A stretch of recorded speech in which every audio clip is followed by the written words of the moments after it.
नमस्कार, जय श्री राम। मेरा नाम है सुजाता देवी, चैनल का नाम है सुजाता देवी रिएक्शन वीडियो। आज का वीडियो दोस्तों लेके आए हैं, चीन क्या बना रहा है दुनिया का सबसे बड़ा डैम, खतरा जानकर भारतीय वैज्ञानिक के उड़े होश। इसके बारे में दोस्तों वीडियो। हेलो दोस्तों, हमारे चैनल का नाम है सुजाता देवी रिएक्शन वीडियो। आज का वीडियो लेके आए, चीन क्यों बना रहा है दुनिया का सबसे बड़ा डैम, खतरा जानकर भारतीय वैज्ञानिकों ने उड़े होश। क्या बात है, भारतीय के वैज्ञानिकों को उड़ के होश करते हैं। वीडियो चालू।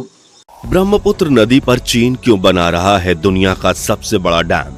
क्या इस सुपर डैम से सिर्फ बिजली बनाई जाएगी या फिर इसके पीछे छिपा है कोई बड़ा मास्टर प्लान? आखिर क्यों चीन कर रहा है भारत पर वाटर स्ट्राइक करने की तैयारी? और कैसे चीन के एक ही वार से रातों रात तबाह हो सकते हैं भारत के उत्तर पूर्वी राज्य?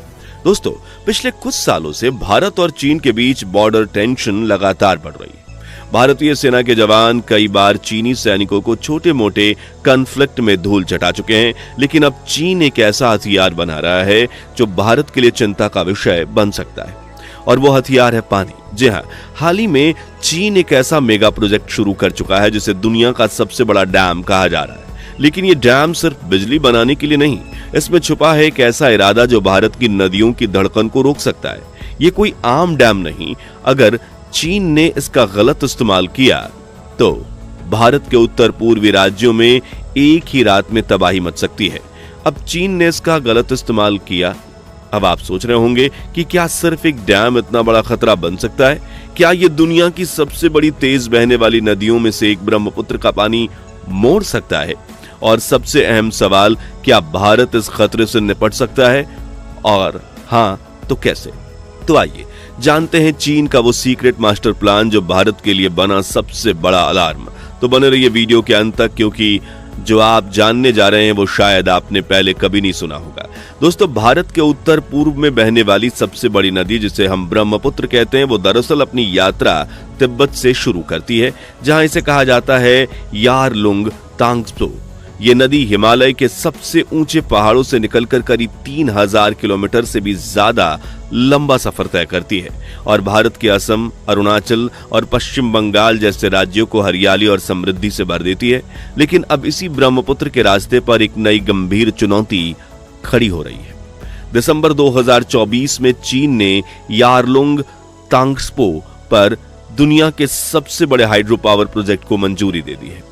ये डैम भारत की सीमा के बेहद पास तिब्बत में मेडोंग जिले में बनाया जा रहा है, जहां ये नदी हिमालय के मोड़ पर मुड़ती है और भारत में प्रवेश करती है, और इस जगह को कहा जाता है ग्रेट बैंड। अब देखने जाओ तो इतिहास में हिमालय भारत का हिस्सा था, लेकिन अब इसे दोनों देश बांटते हैं। इसी वजह से चीन हमेशा ब्रह्मपुत्र नदी को लेकर भारत को धमकियां देता आया है कि ये हमारी नदी है, हम इसका प्रवाह रोक सकते हैं, वगैरह वगैरह। लेकिन इंटरनेशनल लेवल पर नदियों को लेकर कई कानून हैं और कोई भी देश इस तरह अचानक पूरी नदी मोड़ नहीं सकता।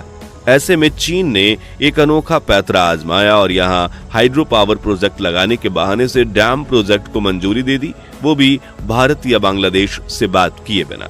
अब चीन का दावा है कि इस डैम से 70 गीगावाट तक बिजली पैदा की जा सकेगी और रिन्यूएबल एनर्जी से लाखों घरों को रोशन मिलेगा, जिससे कोयले पर उसकी निर्भरता कम होगी। अब चीन ने पहले ही ऐसे हाइड्रो प्रोजेक्ट किए हैं, जैसे कि दुनिया में अब तक का सबसे बड़ा हाइड्रो बांध चीन का 3 गॉर्जस बांध है, जो चीन की सबसे लंबी नदी यांगत्जी पर बना है।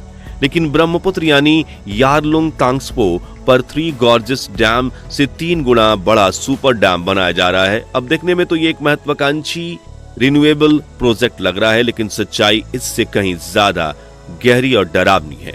एक्सपर्ट्स बताते हैं कि इस बांध को किस जगह पर बनाया जाएगा उससे जुड़ी कोई जानकारी सार्वजनिक नहीं की गई है। इसके लिए हिमालय के पहाड़ों में लंबी सुरंगें खोदकर नदी का रुख बदला जाएगा। जब सुरंग में बड़ी मात्रा में पानी तेजी से निकलेगा तो पावर जनरेट टरबाइन घूमेगी, जिससे बिजली बनेगी, और इसमें तिब्बत के लाखों लोगों को विस्थापित करना पड़ेगा। क्योंकि 3 गॉर्जस बांध बन रहा था तब 10 लाख लोगों को विस्थापित किया गया था। अब एक बार फिर तिब्बती लोगों पर खतरा मंडरा रहा है, क्योंकि इस बांध को बनाने से नदी के किनारे बसे कई तिब्बती पवित्र स्थल ध्वस्त हो जाएंगे और चीन की इकोनॉमी अब काफी कमजोर हो गई है और चीन सिर्फ इस सुपर डैम पर ही 127 अरब डॉलर खर्च कर रहा है।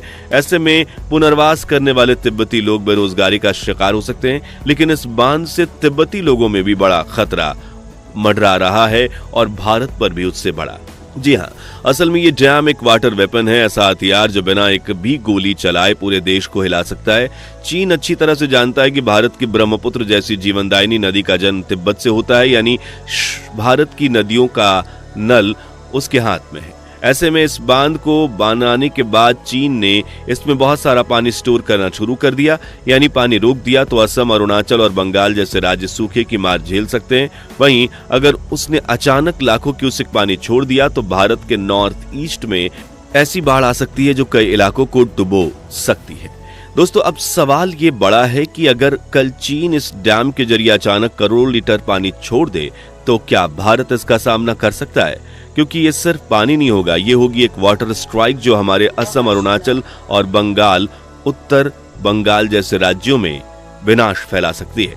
गांव डूब सकते हैं, खेत बर्बाद हो सकते हैं और करोड़ों लोगों का जीवन संकट में पड़ सकता है। तो इसका जवाब है हाँ, समाधान भारत के ही हाथ है, जो है रिवर डिफेंस सिस्टम, जिसके लिए भारत 3 काम कर सकता है। भारत सरकार ने इस पर काम भी शुरू कर दिया है।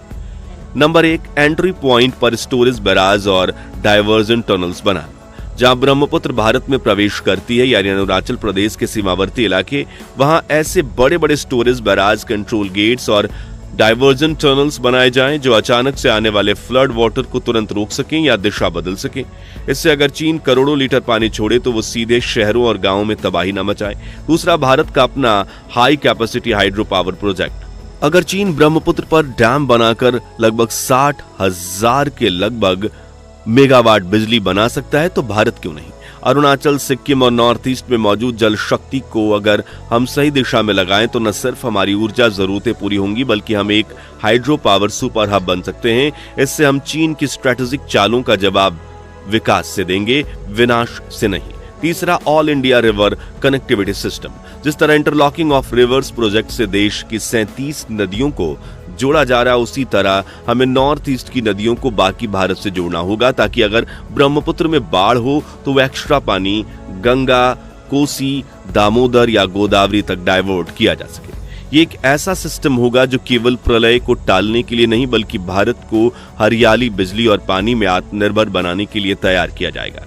दोस्तों, चीन को ये सुपर डैम बनाने में करीब 10 साल लग ही जाएंगे। ऐसे में अगर भारत सरकार इन तीनों तरीकों को एक साथ और भी कदम उठाकर पानी को कंट्रोल करने की पूरी तैयारी कर लेती है तो चीन के वाटर स्ट्राइक के मंसूबे फेल हो जाएंगे। लेकिन अब सवाल यह है कि अगर चीन ग्रेट बैंड से ब्रह्मपुत्र नदी का पानी ही रोक देता है, तो उसे मोड़कर अपने सूखे वाले इलाकों में भेज देता है, तो उससे भारत में जो सूखा आएगा हम उसका सामना कैसे करेंगे? तो इसका सीधा जवाब है कि चीन के पानी रोकने से ब्रह्मपुत्र में सूखा आएगा ही नहीं। जी हाँ, हम मजाक नहीं कर रहे, क्योंकि सच्चाई यह है कि ब्रह्मपुत्र का सिर्फ 30 से 35% पानी ही चीन से आता है, वो भी तिब्बत के ग्लेशियरों और सीमित बारिश से। जबकि इस नदी का असली ताकत, इसकी जान, इसका असली प्रवाह भारत की जमीन से ही निकलता है। जी हाँ, भारत के उत्तरी पूर्वी राज्यों अरुणाचल, नागालैंड, असम, मेघालय और सिक्किम में हर साल होने वाली भारी बारिश ब्रह्मपुत्र को भर देती है और यहीं से मिलती है वो विशाल सहायक नदियां जो इस नदी को दुनिया भर की सबसे ताकतवर रिवर सिस्टम में शामिल कर देती हैं, जैसे सुबनसिरी, लोहित, कामेग, मानस, धनसिरी, जिया भराली और कोपीली।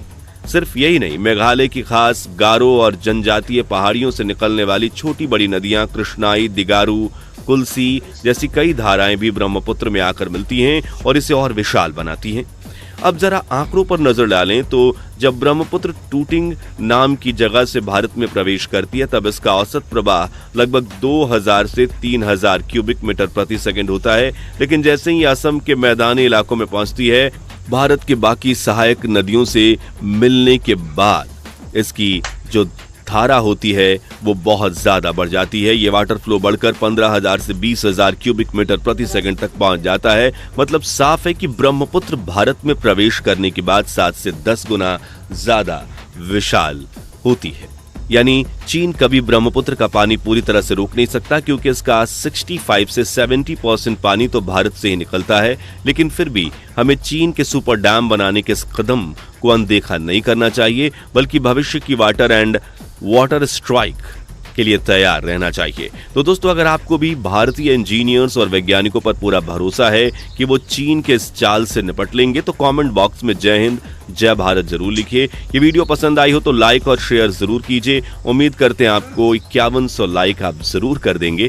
ऐसी ही दिलचस्प वीडियोस देखते रहने के लिए हमारे चैनल को सब्सक्राइब करके पास वाली घंटी जरूर बजा दीजिए। जय हिंद, वंदे मातरम।